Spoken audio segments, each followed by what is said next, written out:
All right, so October 11th, 2018 is the day that Julie was reborn. It's actually her rebirth day, which is what happens when someone survives a cardiac arrest. My name's Julie, and I am married to Greg, and we have 2 wonderful kids. And I'm a chronic volunteer. We've been helping in schools and sporting events, and my sorority, alumni. And there's a story I want to tell you, though, about what happened to me. I was volunteering actually at the high school for the drill team, which our daughter had been a member of. And we were handing out pink out ribbons for the Breast Cancer Awareness Month in October. And after we had done that, I walked out into the parking lot, was talking to my good friend Diane. First, Julie reached her hand out to grab my shoulder, and I realized that her eyes just kind of froze. I don't think more than 2 or 3 seconds passed before I dialed 911. It was very immediate. Hello, Plano 911. I'm at Plano Senior High. Somebody just fell to the ground, and we need an ambulance. All right. Okay, I've got paramedics on the way. Can you tell me what happened? She just fell. I was standing here talking to her, and she fell. I saw her fall, and her friend tried to catch her. I knew that the closest person to me that would be able to help and was an adult was our bus driver. One of the athletes run up and say, "Coach, a lady just fell down or passed out. I don't know if she's okay." Before I knew it, I saw a man running from the school bus. Coach started compressions and said to get the trainer. And is she awake? No, she's unconscious. Okay, is she breathing? Is she breathing? She's not breathing. My God. Is there somebody else there with you, ma'am? Yes, somebody's doing chest compressions, and we have an athletic trainer just came out. I came out, I saw him, and so I ran to the double doors. And at that time, I think the twin girls, Riley and Christy, must have been coming past me. Coach Foley comes running and goes, "Get the AED." Is there a defibrillator available? Is this a defibrillator? Well, there's a defibrillator. Got there, put it down, press the on button. It's really simple because it lays it out for you. And right when you turn it on, it tells you step by step what to do. Coach Foley grabbed the pads. When she said she was ready, I stopped. She put them on. The machine basically takes over in terms of doing a run on vitals. Do not touch patient. Analyzing heart rhythm. Please wait. Preparing shock. Move away from the patient. Shock delivered.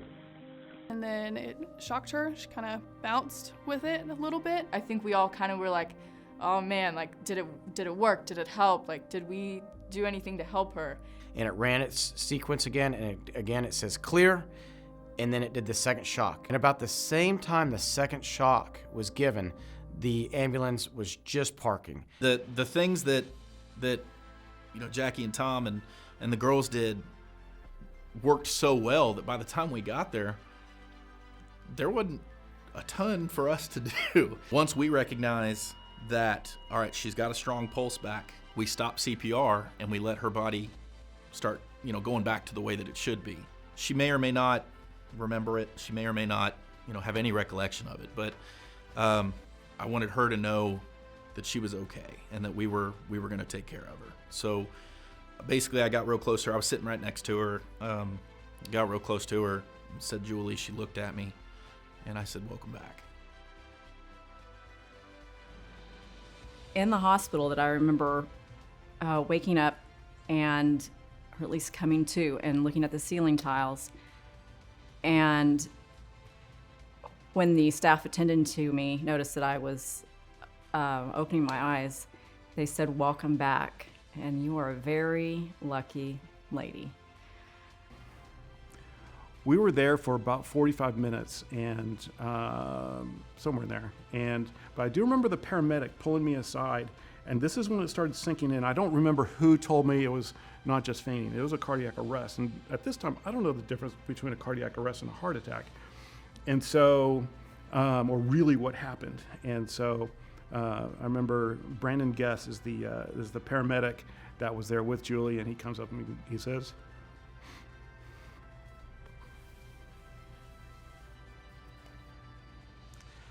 "Can I give you a hug?" And it was the first time that it kind of started hitting me that what really was happening, because it was so frenetic. Is that the right word? It was so crazy. It was so, so much was happening and so much new information was coming into my brain. Whereas the first time I just went,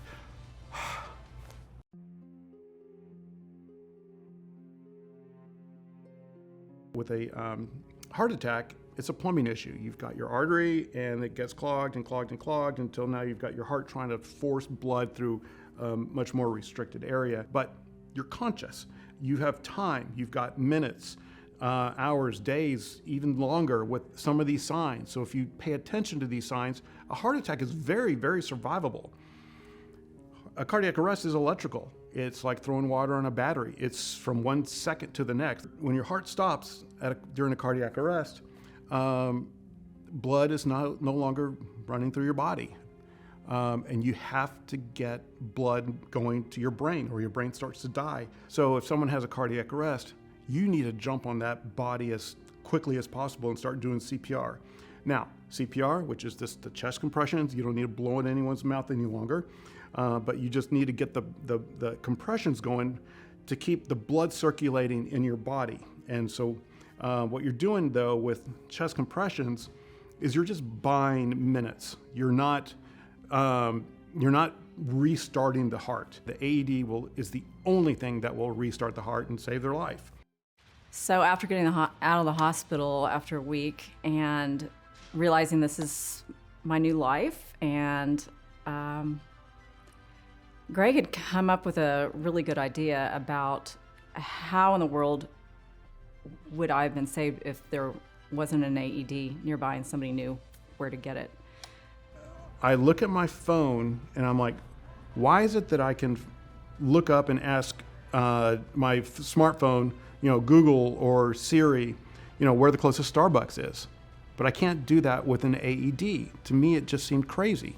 My mission was to have AED locations listed as a searchable item on your smartphone.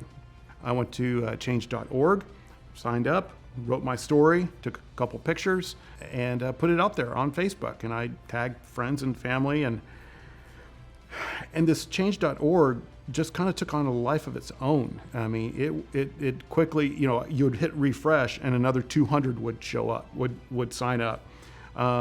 Hit refresh, another 50 would be signed up within a couple minutes. Then a local news station caught on our story, and they did a story about our mission. So that gained even more traction. So it was just this snowball effect that started happening. Doug, most of us are familiar with where AEDs are in familiar places like work. Ours is here in the break room. But what about places that you're unfamiliar with? The couple that we spoke to tonight says they're trying to make that information easily accessible on your phones. It was a life or death moment at a Plano high school when a woman suddenly collapsed. Doctors say that she was dead for at least 5 minutes, but is alive today thanks to a group of bystanders who had the courage to help. They all worked together to resuscitate a woman before paramedics even arrived. The Winkler twins had just been certified for CPR and first aid at school. Thanks to the efforts of the twins and coaches, Julie Kuhn is expected to make a full recovery. Fox 4's Hannah Bataz live with the story. Good morning, Hannah. Yeah, Tim and Lauren, good morning. We are live at Medical City Plano. And so far, more than 300 people have signed the petition. So with the momentum we were getting from all the media coverage and interest from getting the word out there to get AEDs locatable, Greg and I decided that the best thing to do would be to start our own charity. A charity that would be focused on this mission.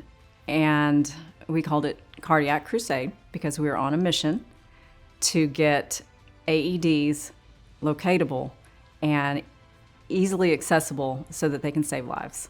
So we're calling on big tech companies, the Apples, the Microsofts, the Googles, the Amazons, and others. Help us save lives. By making AED locations discoverable on smartphones, we hope to increase the cardiac arrest survival rate, and we won't rest until we make that happen.